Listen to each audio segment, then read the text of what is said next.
The Windrush project, we're celebrating from the time that the people from the Caribbean have come over here.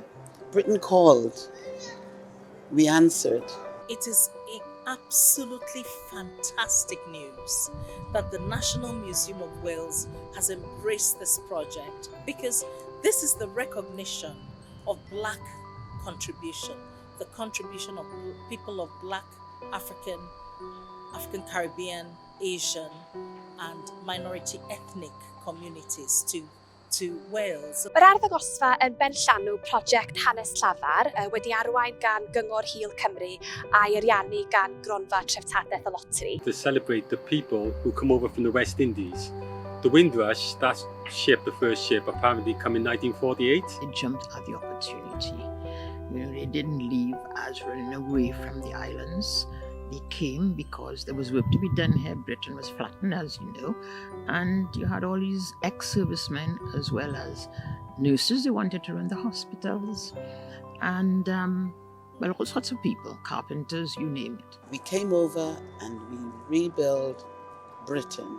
Maen nhw gymysgedd o'r llon a'r lleddf, straeon ysbrydoledig am adael cartref, am greu aelwyd newydd yma yng Nghymru, dod o hyd i waith ac ati magu teulu o'r newydd. When I came to Britain, I was 15 years old, and I became a nurse at 17.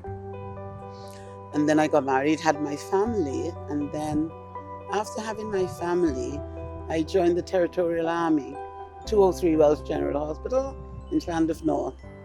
And I served 25 years. My parents come here, they moved to Cardiff, and they had the first Black Pentecostal church in Cardiff. Maen nhw'n straeon cignoeth ac emosiynol iawn hefyd, sydd yn datgelu gwirioneddau caled am ein cymdeithas ni. The other side of Windrush is that when you came over, whatever you expected, it wasn't what you were told. You'd be looked after, and that wasn't the case. People turned their back on you, as I always say, because you weren't white British. It was part of the dream of so many elders. I'm thinking about Mrs. Betty Campbell, who was one of the the first Black headmistress to be in Wales, to be appointed in Wales and to work and live and serve in Wales. And she said to me at a Black History meeting, our stories are so precious. The experiences of our journeys and the journeys of our family members to this country to help rebuild Britain is so rich, but hardly anybody knows it. Wouldn't it be so important that we capture it before many of us die? It's good now that people know that we were invited to come here. And they even paid some people fares. They gave the government, whoever was running the country, administrator or the Governor General, to help people to come here. This is a good thing because people didn't understand what happened to the Windrush, all the people who came over on the Windrush. People didn't understand. So now that we've put a face to everything and it's going into the museum, people understand. And it's very good that it's going to the school. And I think it's a celebration of a lot of the contributions, and their children now, their descendants now, what they've done and how they've embraced,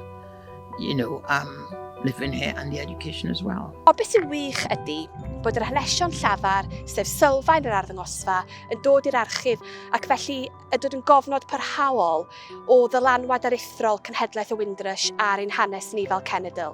So I'm hoping that everybody around Wales will come and walk in and hear the stories of sacrifice, of pain, of suffering, but of joy and of travailing and of achievement and power and passion.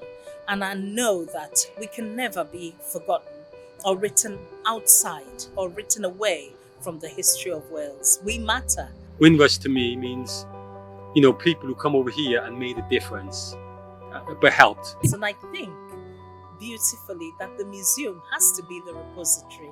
It is the natural place that we all want to go to learn about the history of Wales. So what an honor to have the stories of our elders archived there and displayed there as we open the exhibition.